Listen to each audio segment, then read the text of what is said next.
ಕೂಡ DCM ಅವರು ಕಾರ್ಯಕ್ರಮ ಮಾಡಿದ್ರು. ನೋಡಿ ಒಂದು ನಿಮಿಷ ಇರಿ, ನನಗೆ ಗೊತ್ತಾಗಿದ್ದು 6 ನಾನು ಮೀಟಿಂಗ್ಗಳಲ್ಲಿದ್ದೆ, ನನಗೆ ಗೊತ್ತಿರಲಿಲ್ಲ.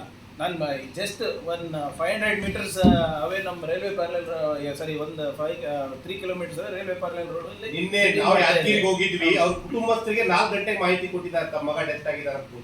ಅದ್ರ ಬಗ್ಗೆ ಮಾಹಿತಿ ಸರ್ಕಾರಕ್ಕೆ ಗೊತ್ತಾಗಿಲ್ಲ ಅಂದ್ರೆ DCM ಅವ್ರಿಗೆ ಗೊತ್ತಾಗಿಲ್ಲ ಅಂತ ಏನು ಸರ್? ಅಷ್ಟು ಜನಸಾಗರ ಸೇರಿದ್ಮೇಲೆ ಮೊಬೈಲ್ ಜಾಮ್ ಆಗ್ತದೆ, ನಿಮ್ಗಂತೂ ಗೊತ್ತಿದೆ. ಮಾಹಿತಿ ಅವ್ರ ಹತ್ರ ಇರಲಿಲ್ಲ, ಮಾಹಿತಿ ನೀವು ದೂರ ಇದ್ರಿ ಗೊತ್ತಿಲ್ಲ. ಅವ್ರು ಅದೇ ಪ್ಲೇಸ್ ಅಲ್ಲಿ ಇರ್ತಾರೆ ಸರ್.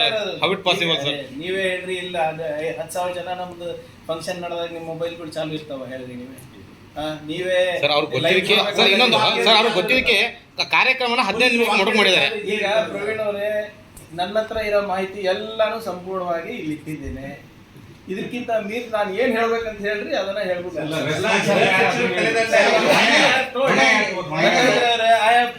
ನಿನ್ನೆ ನಾನಲ್ಲ, ಸರ್ಕಾರದ ಎಲ್ಲ ಜನರು ಕೂಡ ಹೇಳಿರೋದು, ವಿ ಆರ್ ರೆಸ್ಪಾನ್ಸಿಬಲ್ ಗವರ್ಮೆಂಟ್. ಲೋಪ ಆಗಿದೆ, we own responsibility, we will take corrective measures ಅಂತಾನೆ ಹೇಳ್ತಾರೆ. HM ಅವರು ರಜಾ ಮಾಡೋಣ ಸರ್, ಇಲ್ಲ ಅಂತ ಯಾಕೆ ಮಾಡ್ಬೇಕು ಸರ್? ಸದ್ಯ ಕೈಯಿಂದ ಬರಲಿ. ಈಗ ಮ್ಯಾಜಿಸ್ಟ್ರೇಟ್ ಎನ್ಕ್ವೈರಿ ಕೂಡಿಸಿದ್ದೀವಿ, ಯಾವ ಅಧಿಕಾರಿಗಳು ಇರ್ತಾರೆ ಅವ್ರಿಗೆ ಸಸ್ಪೆಂಡ್ ಮಾಡಿದ್ದೀವಿ. Let things come out.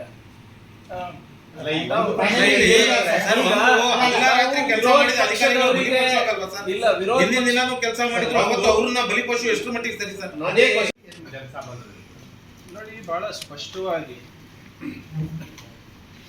RCB ವಿಜಯೋತ್ಸವದ ಘಟನೆ ಬಗ್ಗೆ ಮಾನ್ಯ ಮುಖ್ಯಮಂತ್ರಿಗಳು, ಉಪಮುಖ್ಯಮಂತ್ರಿಗಳು ಮತ್ತು ಗೃಹ ಸಚಿವರು ಸ್ಪಷ್ಟನೆಯನ್ನು ನೀಡಿದ್ದಾರೆ.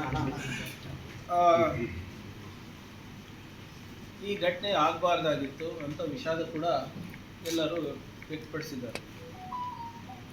ನಾವು ನಮ್ಮ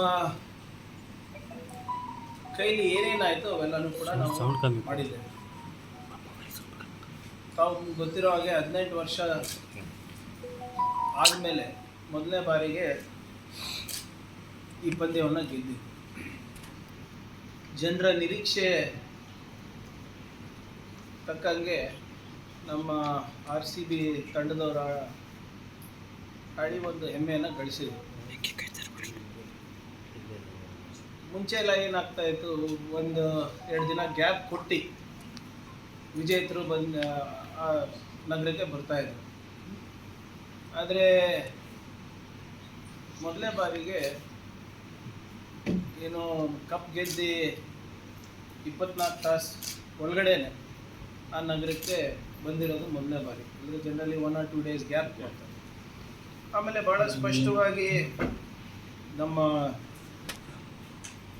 ಗೃಹ ಇಲಾಖೆಯಿಂದ ಏನೇನು ಅವರಿಗೆ ಪರ್ಮಿಷನ್ ಬೇಕಾಗಿತ್ತು ಅದನ್ನು ಕೂಡ ಕೊಟ್ಟಿದ್ದಾರೆ. ಎಲ್ಲಿ ನಮಗೆ ಬಂದೋಬಸ್ತಿಗೆ ಕಷ್ಟ ಆಗುತ್ತೆ ಅದು ಕೂಡ ಭಾಳ ಸ್ಪಷ್ಟವಾಗಿ ನಿರಾಕರಣೆ ಕೂಡ ಮಾಡಿರೋ ದಾಖಲೆಗಳು ಇವೆ. ನಾವು ಯಾವುದೇ ರೀತಿಯಾದಂಥ ನಿರ್ಲಕ್ಷ್ಯ ತೋರಿಸ್ಬೇಕಂತೀವಿ. ಏಕಾಏಕಿ 3.5 ಲಕ್ಷ 4 ಲಕ್ಷ ಜನ ಬಂದಾಗ, ನಮ್ಮ ನಿರೀಕ್ಷೆ ಮೀರಿ ಜನರು ಬಂದಾಗ ಸ್ವಲ್ಪ ಲೋಪಗಳಾಗಿದೆ. ಅದರಲ್ಲಿ ಯಾವುದೇ ರೀತಿಯಾದಂಥ ನಾವು ಡಿಫೆಂಡ್ ಮಾಡೋಕ್ಕೂ ಹೋಗ್ತಾ ಇದ್ದೀವಿ. ನಾವು ಒಂದು ಜವಾಬ್ದಾರಿಯುತ ಸರ್ಕಾರ ಇದ್ದೇವೆ. ಜವಾಬ್ದಾರಿಯನ್ನು ಆಗಲೇ ಮಾನ್ಯ ಮುಖ್ಯಮಂತ್ರಿಗಳನ್ನು ತಗೊಂಡಿದ್ದಾರೆ, ಉಪಮುಖ್ಯಮಂತ್ರಿಗಳು ಮತ್ತು ಗೃಹ ಸಚಿವರು ತಗೊಂಡಿದ್ದಾರೆ. ನಮ್ಮ ಕೈಲಾದಷ್ಟು ಕೂಡ ನಾವು ಮಾಡಿದ್ದೇವೆ. And we are accountable. ನಾವೇನು ನಮ್ಮ ಜವಾಬ್ದಾರಿಯಿಂದ ಜಾರ್ಕೊಂತಾನೂ ಇಲ್ಲ. ಬೇರೆ ರಾಜ್ಯಗಳಲ್ಲಿ ಇಂಥ ಘಟನೆಗಳು ನಡೆದಾಗ ಅಲ್ಲಿನ ಸರ್ಕಾರ ಏನು ಮಾಡಿದೆ ಮತ್ತು ನಮ್ಮ ಸರ್ಕಾರ ಏನು ಮಾಡಿದೆ ದಯವಿಟ್ಟು ಹೋಲಿಕೆ ಮಾಡಿ. ಜವಾಬ್ದಾರಿಯನ್ನು ಹೊತ್ಕೊಂಡು ಮಾನ್ಯ ಮುಖ್ಯಮಂತ್ರಿಗಳೇ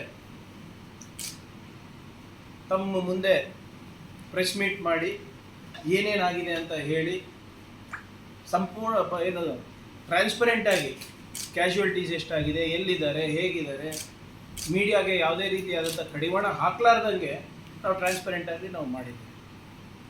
ನಾನು ಯಾಕಿದು ಹೇಳ್ತಾ ಇದ್ದೀನಿ ಅಂದರೆ, ಬೇರೆ ಸರ್ಕಾರಕ್ಕೆ ಹೋಲ್ಸಿ ನೋಡಿ ಅಂದರೆ ನಾವು we have taken responsibility, we have owned up responsibility. ಒಂದೇ ಪ್ರಶ್ನೆ ಇದೆ ಸರ್, ಇದೇ ವಿರೋಧ ಪಕ್ಷದವರು ಓಪನ್ ಬಸ್ ಮೆರವಣಿಗೆ ಮಾಡಬೇಕಂತ ಹೇಳಿದ್ರಲ್ಲ, ಯಾಕೆ ಡಿಲೀಟ್ ಮಾಡಿದ್ರು? ಅದು ಎಲ್ಲರೂ ನಮ್ಮ ರಾಜ್ಯದ ಎಲ್ಲ BJP ನಾಯಕರು ಕೂಡ ಮಾಡಿದ್ರಲ್ಲ, ಅದನ್ನು ಆ ಪ್ರಸ್ತಾಪ ಮಾಡಿದ್ರಲ್ಲ. ನಾವು ನಿರಾಕರ ಮಾಡಿದ್ದಕ್ಕೆ ಗೃಹ ಸಚಿವರಿಗೆ ಏನೇನು ಬಾಯಿಗೆ ಬಂದಂಗೆ ಮಾತಾಡಿದ್ರು ತೆಗೆದು ನೋಡಿ ತಾನು ನಿಮ್ಮ ಮಾಧ್ಯಮದ ಮುಂದೆನೇ ಮಾತಾಡಿದ್ದಾರೆ. ಅಸಮರ್ಥರು, ವಿಜೇತರಿಗೆ ನೀವು ಸರಿಯಾಗಿ ಸೂಕ್ತವಾದ ಸ್ಥಾನಮಾನ ಕೊಡ್ತಾ ಇಲ್ಲ, ಗೌರವ ಕೊಡ್ತಾ ಇಲ್ಲ ಅಂತ ಇದು ಆದ ತಕ್ಷಣ ಅದನ್ನು ಹೇಳ್ತಾರೆ. It is our responsibility. ಸರಿ, ಈಗ ಅದು ಮ್ಯಾರೇಜ್ ಇರ್ಬೋದು, ಅದು ಕ್ರಿಕೆಟ್ ವಿಜಯೋತ್ಸವ ಇರಬಹುದು, ಅಥವಾ ಪೊಲಿಟಿಕಲ್ ರ್ಯಾಲಿ ಇರ್ಬೋದು. ಎಸ್, ಭದ್ರತಾವನ್ನ ಕೊಡೋದು, ಅದಕ್ಕೆ ಸಾಧಕ ಬಾಧಕ ನೋಡ್ಕೊಳೋದು ನಮ್ಮದು. ನಾವು ಅದನ್ನ ಎಲ್ಲೂ ಕೂಡ ತಿರಸ್ಕಾರ ಮಾಡ್ತಾ ಇಲ್ಲ. ಸರ್ ಸರ್ಕಾರದಲ್ಲಿ ಪ್ರಭಾವಿ